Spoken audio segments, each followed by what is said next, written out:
For the first time in his life, Harry is discovering what financial independence feels like when the safety net is yanked away rather than gently lowered. Until recently, Harry could still comfort himself with the knowledge that one day, his father's private estate would cushion any cash flow hiccup. Not anymore. Radar Online reports that Charles quietly rewrote the paperwork, slicing his younger son out of a $34 million inheritance and rerouting the sum toward future monarch Prince William. It isn't the first time the money tap has squeaked shut. Back in the summer of 2020, just months after the duck and run exit to California, Charles ended the annual Duchy of Cornwall transfers that had long bankrolled Harry and Meghan's office costs. The king's newest move, however, feels final. No quarterly allowances, no protective carve-outs, just a chilled silence that says, figure it out on your own. And what happens when the cash cushion vanishes? Keep watching, because the next domino is already wobbling. Publicly, Charles remains the quintessential stoic monarch. Privately, aides whisper he's frustrated and upset, words rarely attached to a sovereign, by Harry's relentless legal bid to claw back taxpayer-funded bodyguards. From the palace perspective, every lawsuit, memoir, and docuseries chips away at the crown's most valuable asset, brand mystique.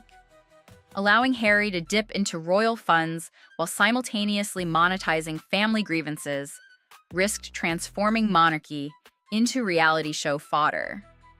So Charles delivered a shock more powerful than any televised rebuttal.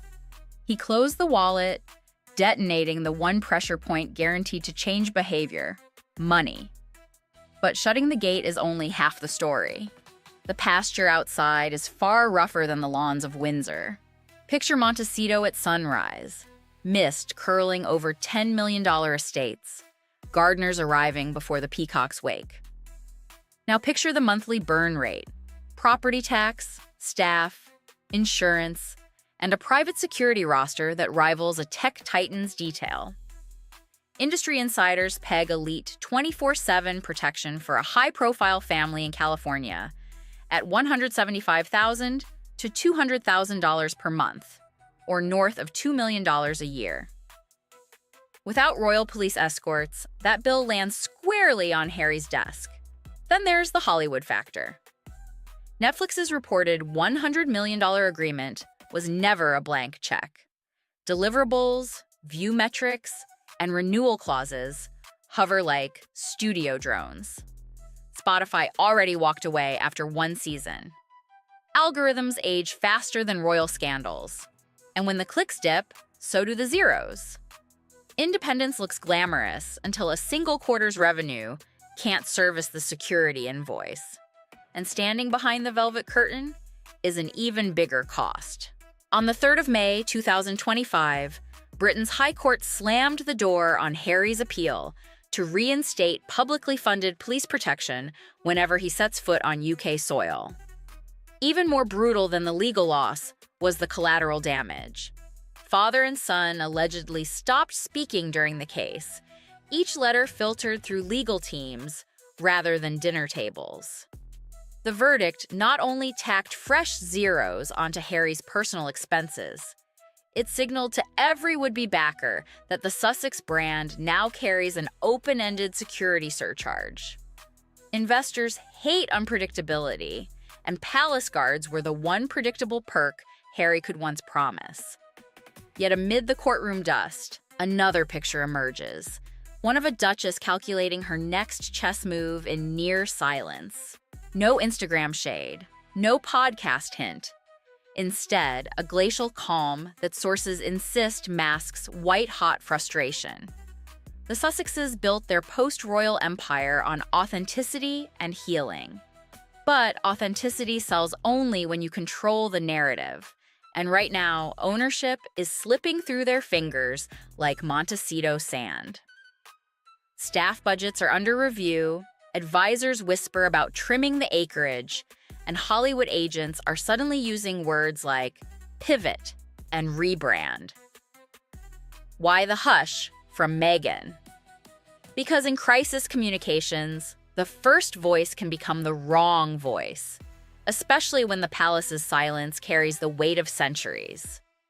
Her best weapon might be patience, or it might be a double-edged sword if Harry swings first. Of course, silence has always been the monarchy's deadliest blade. No press briefings, no midnight tweets. The royal family doesn't clap back, it waits. Then, when attention drifts, it acts. Ink on parchment, fortune rewritten. The latest inheritance reshuffle landed without fanfare, but royal experts warn it may have shattered any lingering hope of a public reconciliation. For William, the message is clear. Protect the throne's future at all costs, even if the cost is fraternal. Courtiers note a new flintiness in the heir apparent, a resolve forged by years of watching headlines reduce family life to content. With bridges burning behind him, Harry now stands at a crossroads only he can navigate. Door 1, double down. Release another exposé, trade fresh palace texts for streaming millions, and accept total estrangement. Door 2, reinvent. Channel military credibility into global mental health campaigns, multimedia projects that highlight veterans' resilience, and children's content that has nothing to do with tiaras. Both options cost money upfront, but only one builds equity instead of eroding it. And each day, the royal credit line stays frozen. The decision clock ticks louder. Montecito's Rose Garden smells a bit more like a financial deadline. Yet looming beyond accountants' spreadsheets is the question no trust fund can answer. Archie and Lilibet will grow up knowing exactly who they are. Even strangers in supermarkets will remind them. What they won't automatically inherit is the institutional shield their father just lost.